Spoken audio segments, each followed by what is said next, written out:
All right, it's morning time here at Fountain of House, Silicon Valley. I want to show you what I'm doing. So the first thing I did was made onigiri for guests. So I'm just not making, I could make a lot more. I can make a whole row of these, but these are individually stuffed. Some of them have salmon, they've got cheese in them, they can have egg. This is onigiri. It's an innovation. What I've done is actually made them with Japanese rice and also different kinds of rice. And I may even start experimenting with buckwheat and other things and seeing how buckwheat acts in a rice cooker and doing, but look at all these amazing rices and wheats, whole grains that we have up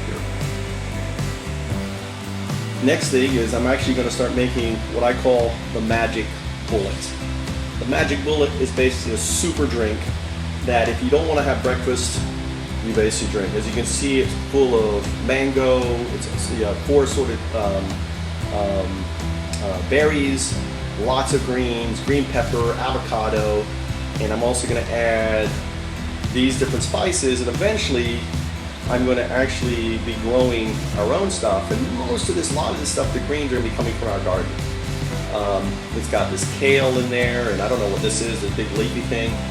Something else, I'm experimenting, I'm seeing if I can get this stuff to regrow. So I'm always about experimenting. So what you do here is you cut all the leaves off. I'm going to basically plant this and just have a little bit of a leaf showing, and maybe it will root again. And if it does, what am I going to do? I've just stolen this product, I've just hacked this leafy product from my own garden. I'm a food hacker. That's right, a food hacker. So a food hacker is someone who basically, when he goes shopping for food, he asks himself, can I regrow it? Can I use it? And I'll show you some other examples. I food hack, and I know this works. These are basically green onions, and I've chopped them up, but these ends are going to be planted, and they're going to be regrown. The same goes for this onion, and I'll show you how I do that. To food hack an onion, all you do is you set the bottom so it's barely in some water. And what's going to happen is the roots are going to start to come out, right? Like this one here. Look at that. Look at the roots coming out. So this now is ready to be hacked. I can cut off the bottom, plant it, and eat the rest. So this one's actually ready to go. This one, I think, some of them, looking at this, some onions, I'll tell you, aren't growing, and this is one of them. So I'm going to pull this one out and put another one. This one is not growing for some reason. It's been in there a couple days, and the last thing I do is I want it to go rotten. So if it doesn't start to root in a couple days, it's not going to root, which means it's pretty much a dead food. And this is an example of what you're buying. You're buying dead food. Eating dead food is not good. This onion basically does not want to reproduce itself for some reason. I don't know why, but do you want to eat food that doesn't want to reproduce itself? You want to eat living food. This will definitely reproduce itself. This is Vidalia onion, sweet onion, and that one there is. But this red onion, for some reason, isn't. Other red onions I have done it. On the stove, so I took my 4-grain rice that I took into onigiri, and what I've done here is added some vegetables and stuff. I haven't tried it, and made a fried rice. And what I'm making today is a pilar fried rice omelet. So I'm making Okonomiyaki Omelet, and this is the omelet bowl right here. It's not on yet. And there's a little bit of salmon here that's left over from the onigiri. Some of the onigiri, I put salmon in it, a couple of them. So people can actually use the salmon in there. I keep the meat and vegetables, so this is basically organic, no meat. I have a thing with meat and fish, and I may even put some bacon up here and put the bacon on the side. I don't have a lot of stove space, or maybe I'll do the bacon or something in here, or I can actually do the bacon in the oven, which I probably will do because I know some people like bacon, and get that ready. And here's my #1 customer coming in. Good morning. This is Ricardo. You want to say something to the world? Good morning, world. Good morning, world. So I've got some exciting news for you. What's up? Nice. He loves my onigiri. All right, man. So these are special onigiri. A couple of them have salmon in them. Okay. I have no idea which ones now. Cool. So it's random. If you want to take all of them, you can. If you want to take 2 of them, you can. They also, I'm doing something. I'm just gonna. I put a little bit of my what's it called? My magic bomb. Remember that super citrus? Have you ever tried my magic bomb? Yeah, the lemony. The lemony thing. I've got a little bit in the middle. So I don't know how that's gonna happen or how that's gonna mix. So it may be like, yeah. Who knows? So you're gonna be I'm just doing something crazy. Looking forward. All to right. it. So and they're all good. So yeah, ready to go on that. And next there is that magic bullet. I wanted to take a picture. That's what it looks like. I wanted to show you what this. So people have an idea of the amount of food Yeah, is in that drink. that is incredible. And this isn't even finished yet, right? But you know, so all of this is going to go into that mixer in this thing. This is the best mixer in the world, this Yeah. Vitamix. So you just need one of these. Okay. I think everyone needs one of those. So, and actually today I'm actually going to put a little fish oil in there.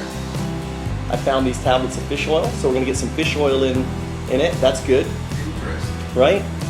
It's got omega-3, so we're getting some omega-3 in it.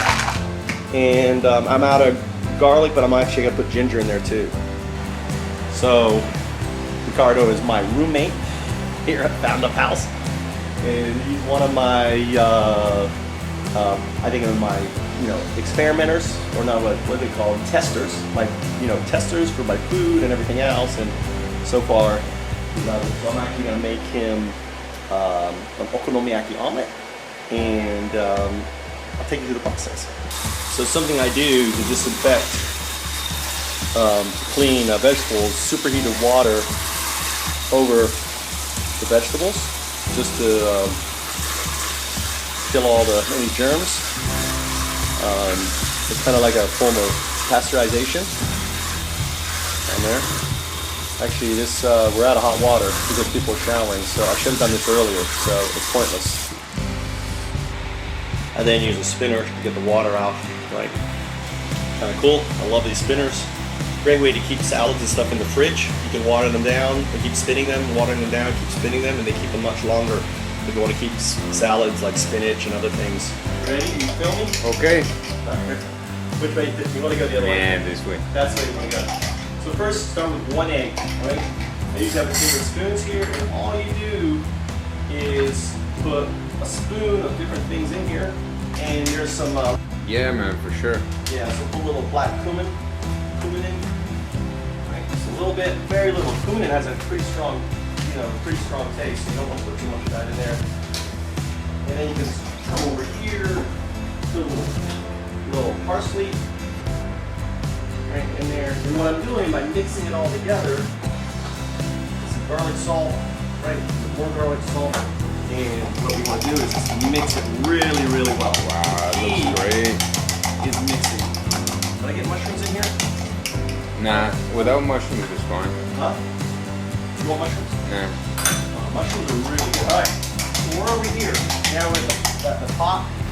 Now what I've done is I've had the pot on here superheating this pan. I want it really hot. I've got it on a medium heat, only 3. Okay, so it's a medium heat, but it's really hot, okay? And there's a reason for that. I'll explain that. So now I'm ready to go. What I want to do is make sure this oil is spread. There's too much oil. See that? Too much oil. So what I want to do is grab a paper towel. Have the paper towel really close to me. Put that down. Pick up the oil. We don't want too much oil. Otherwise, if too much oil, it's going to basically not let the egg spread. And this goes right into the compost heap. Something we'll eat. Right here. Okay, ready to go. So the key is fast pour. Pour it right in the middle. Don't need to spread it out like this. Got a little bit more in here. And then what you're gonna do, because it's a hot pan, see there's a little bit too much oil. It's not going right. If you do it right, you can basically coat all this.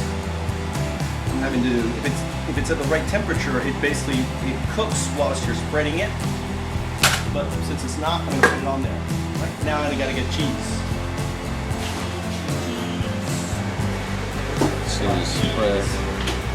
Yeah, that's the topping. So the key is here is the reason why we want the cheese on here. When we get to that topping, if I can open up this thing, I should be really wearing gloves, so my apologies. No my worries. hands are clean. Swiss is okay? Cheddar, please. Cheddar. Yes, there you go. Take the order as we go. Here's the cheddar. The cheddar is nicely breaking up here. So we're going to do the cheddar. And what I'm going to do is actually place the cheddar. It's going to be like the glue. So the cheddar is really going to be the glue to hold the flip together. Now, right,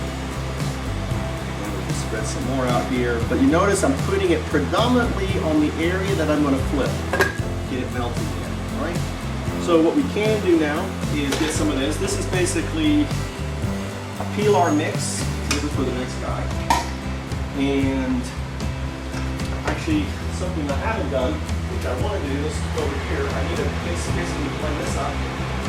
Hold on, let me put this. Okay, that's back on. Hold on, come over here. I'm going to put this on one, but I realize where is my, I'm missing something. I'm missing my glove to beat you on the head. Alright, so what we're going to do is turn this on a 1, which is a low heat. Make sure this is on. Hopefully it's not going to shoot out everywhere. And I'm going to slightly push it down. Okay. So basically I'm making a mix of greens that are going to go in there. This is all good. It's all right. That's it. I'm just mixing it around on low. And that's the bowl. This bowl right here. This was yesterday. It's fine. Now, notice if you cook an egg on a high heat, it'll be burned by now. Because I'm cooking on a low heat, I don't have to worry about that. And that's one of the advantages. Plus, by cooking on a low heat, you're making sure the entire egg is cooked. So coming back to here. So this looks good. The cheese is melted. Now I'm going to put this beautiful, nice mix of organics. Basically, this is fresh, uncooked veggies on here. I'm then going to take the pilar mix and put the pilar mix on top of it. Look at that. Right? No meat, fish. Nah, like this is fine. This is fine. And what I can do, you don't want any other cheese on there? Just maybe feta. Feta cheese? You're right. You know what I'm missing is my tomatoes. Here's my feta cheese. Feta's back here. Oh my God. Right? So here is feta. Some feta on here. Usually what I do is a tomato mix, but we're out of tomatoes. So there's the feta on there, not too much. Just smooth that out. Let's put this back on. Let's come over here. I did have a tomato in here. There's a tomato from yesterday. So I'm gonna try not to, there goes my finger. Be careful cutting. This knife, the way you cut, if you get your finger under there, it's coming off, right? Or you're really severely hurting yourself. So, do another small hole. So what I'm gonna do here is actually do a lot more. I'm gonna show you how to make my tomato really quick, really simple. I get it in here without dropping any.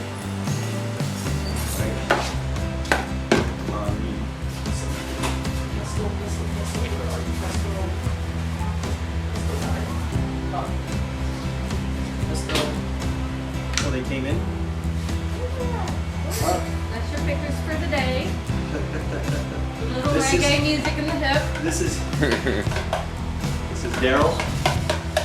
She's also here. All right, so I'm just putting a little pesto, a little garlic in there. All right, and again, I'm on a medium heat, so I don't have to worry about burning it. And let's just put this beautiful tomato fresh garnish on here on top. It's ready to be turned.